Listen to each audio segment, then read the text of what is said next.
We'll not only give you news at the speed of nanosecond, but we also break it down with up-to-date analysis, informed opinions, and distinct professional.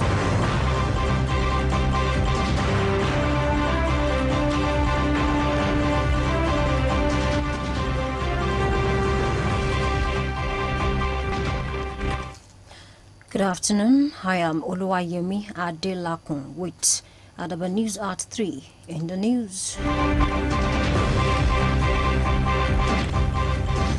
Shetima assures Nigeria will lead Africa's growth with education.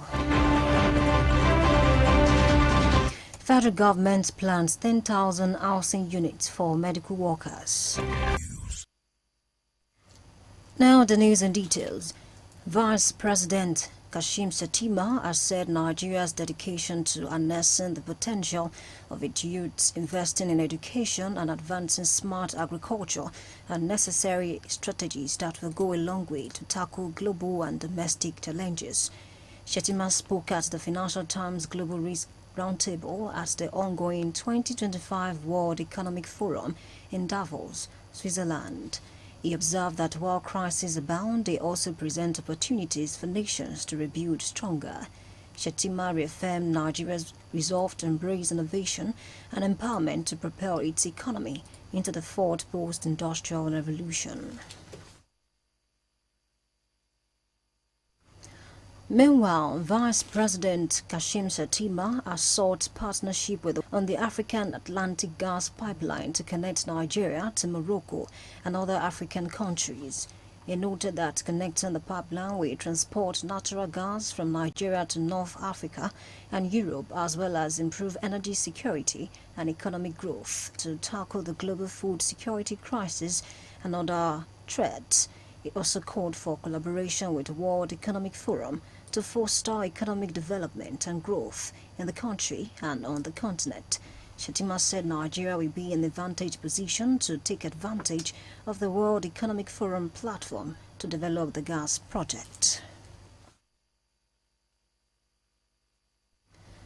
President Bola Tinubu has said enhancing the welfare of officers and men of the armed forces remains paramount to his administration. President Tinubu spoke at the groundbreaking ceremony of a new defense complex and the inauguration of an army barracks named after him in Abuja. The president lauded the efforts of members of the armed forces under the leadership of the Chief of Defense Staff, General Christopher Musa. Tinubu also emphasized the importance of locally producing military equipment to enhance domestic defense capabilities.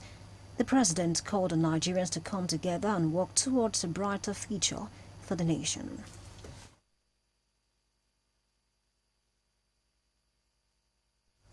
The Western Security Network, Amotekun Corps, has said it will continue to collaborate with the police, army, and other security agencies to fight banditry, terrorism, kidnapping, and other crimes in the southwest. Chairman of Amotekun Corps in Nigeria, Adetunji Adeleye, also said all commands of Amotekun in the southwest have formed a joint patrol aimed at stamping out criminals across the length and breadth of the zone. He added that the Corps has begun deploying teams to the forest across the state to tackle and flush out influx of bandits. Adeleye assured that Amotekun is determined to keep the southwest safe. You're listening to Adaba News at 3 on 88.9 FM Akure, transmitting from Laramoke. After the break, federal government plans 10,000 housing units for medical workers. Details in the second part of the bulletin. Please join us again. We'll be right back. Science is calling. Achievers Housing Estate, Akure, Ondo State, an affiliate of Achievers University. No, Toto, I'll be whatever, but I could help at that moment. Ìdílé mi ìdílé ẹ̀kún fún oríṣiríṣi, ṣùgbọ́n ọ̀rọ̀ kì í tóbi títí. Ẹ̀yin ló kọ sẹ́lòmíì to now meet an ex-girlfriend. No, that ẹjẹ́ epo ni o. Àbó fẹ́ pọ́n, ó fẹ́ tó mọ́tò. Àbó fẹ́ máa tẹ̀lé yín tó mọ́tò o. Àbí whatever, but I could help at that moment. Ìdílé mi ìdílé ẹ̀kún fún oríṣiríṣi. For news update and live streaming, visit our website www.adaba889.fm or download AdabaFM app on Google Play Store. You can be part of us on our social media platforms www.facebook.com/AdabaFM 88.9 on Facebook, at Adaba 89FM on Instagram, and AdabaFM TV on YouTube. You can provide us information via email newsroom@Adaba889FM. To the rest of the bulletin, the federal government has unveiled plans to construct 10,000 housing units under the Renewed Hope Medic Cities initiative. The project, spearheaded by the Ministry of Housing and Urban Development, is aimed at improving the welfare of healthcare professionals and boosting productivity in the health sector. Minister of Housing Ahmed Dangiwa announced this during a meeting with the Nigerian Association of Resident Doctors in Abuja. He said the well-being of medical workers, including access to affordable and decent housing, is a priority under President Bola Ahmed Tinubu's Renewed Hope agenda.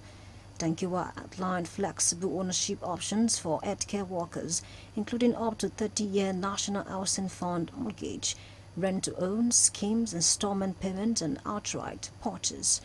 The President, Nigerian Association of Resident Doctors, Dr. Tope Oshundara, commended the government's commitment to the welfare of medical professionals. He stressed the importance of providing accommodation within hospital premises to ensure timely emergency responses and prevent further brain drain in the medical sector. The Minister of Livestock Development, Alhaji Idi Mukhtar Maya, has tasked households with producing 1/3 of what they consume to help bridge the food insecurity gap in the country. While speaking on ending hunger, food availability and affordability in Nigeria, the minister stressed the need for looking inward to address the country's challenges. He noted that addressing hunger requires tackling both the availability and affordability of food, as these factors are essential for ensuring equitable access to nutritious meals. He added that the current hunger situation in the country can be eliminated or significantly reduced by deploying the wide range of livestock resources available in Nigeria.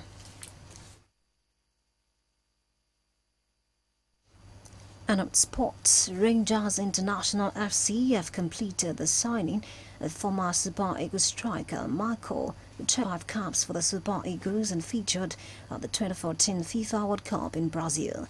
He also represented Nigeria at the under-20 level with the Flying Eagles. The touring striker last played in Europe for Vista in Portugal, a move is secured shortly after the 2014 World Cup. It proceeds. Others include Ahmed Musa as returned to FIFA for Yimba International of Adaba.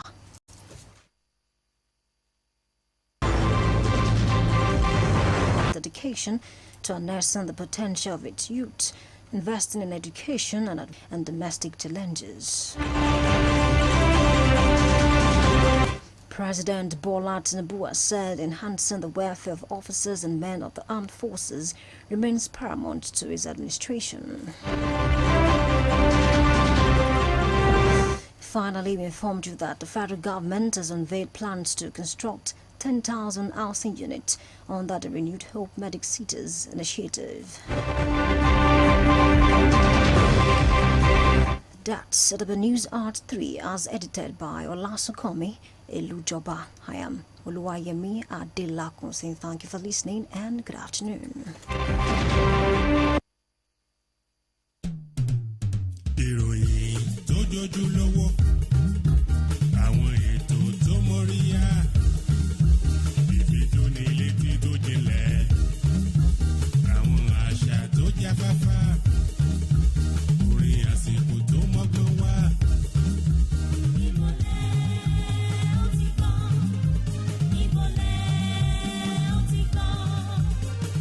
Adaba 9 FM Àwọ̀lú sọ̀lú dẹ̀rọ̀ pẹ̀sẹ̀.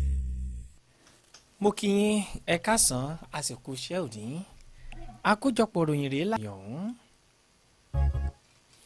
Ẹgbẹ̀rún 10 ojúlé fún àwọn elétò ìlera. Pákéjì ààrẹ fẹ̀kọ́ tó nítumọ̀ rọ̀ àwọn ọ̀dọ́ pẹ̀lú mímú ìmọ̀ tó kún wọn kò di mímọ̀ wípé ìgbésẹ̀ méjèèjì ṣe pàtàkì láti lè kojú ìpèníjà tó ń fọ̀rọ̀ náà léde nínú ìpàdé kan eléyìí tó dá lórí ọrọ̀ ajé àgbáyé tó ń lọ lọ́wọ́ ní Davos ní Switzerland. Ó ní ìpèníjà ló ń sọ orílẹ̀-èdè di àtúnbí láti lè gbójúgbóyà gbégbésẹ̀ ìtẹ̀síwájú. Shettima ní àkókò nìyí torílẹ̀-èdè Nàìjíríà ń ṣàmúlò ọgbọ́n àtinúdá àti máa ti béèrè fún àfọwọ́sowọ́pọ̀ àjọ tó ń bójútó okòwò lágbàáyé lórí ọ̀rọ̀ ọ̀pá afẹ́fẹ́ gáàsì tí yóò so orílẹ̀-èdè Nàìjíríà, ilẹ̀ Morocco àtàwọn ilẹ̀ kọ̀ọ̀kan nílẹ̀ adúláwọ̀ papọ̀. Shettima fọ̀rọ̀ ń léde nínú ìjókòó ìpàdé alájọsọpọ̀ kan pẹ̀lú ààrẹ àjọ tó ń rí sí ọrọ̀ ajé lágbàáyé ìyẹn Borg Brende ní inú ìpàdé bẹ́gbẹ́wọ̀ kan eléyìí tí wọ́n ṣe lákòókò ètò ìpàgọ́ tájọ tó ń rí sí ọrọ̀ ajé lágbàáyé gbé kalẹ̀ ní Davos, Switzerland. Ó jẹ́ kó di mímọ̀ wípé síso àwọn ọ̀pá afẹ́fẹ́ gáàsì ọ̀hún papọ̀ ni yóò mú kí afẹ́fẹ́ gáàsì ó gba orílẹ̀-èdè Nàìjíríà tí yóò sì wọ àwọn ẹkùn àríwá ilẹ̀ adúláwọ̀ àti ilẹ̀ Europe pẹ̀lú fífikún ààbò lórí àwọn àmúṣagbára àti ìdàgbàsókè Nàìjíríà ní àgbáyé fún ìdàgbàsókè. Ó ti jẹ́ kó di mímọ̀ wípé fífikún ìgbáyégbádùn àwọn ológun nílẹ̀ yìí ṣe pàtàkì láti lè mú kí wọ́n jáwé sóbì ìṣọwọ́ ṣiṣẹ́ wọn àti wípé ìṣèjọba kò ní ká wà kárẹ̀yìn nínú fífi agbára ró àwọn ológun ọ̀hún àti mímú ìgbáyégbádùn wọn lọ́kùnkúndùn.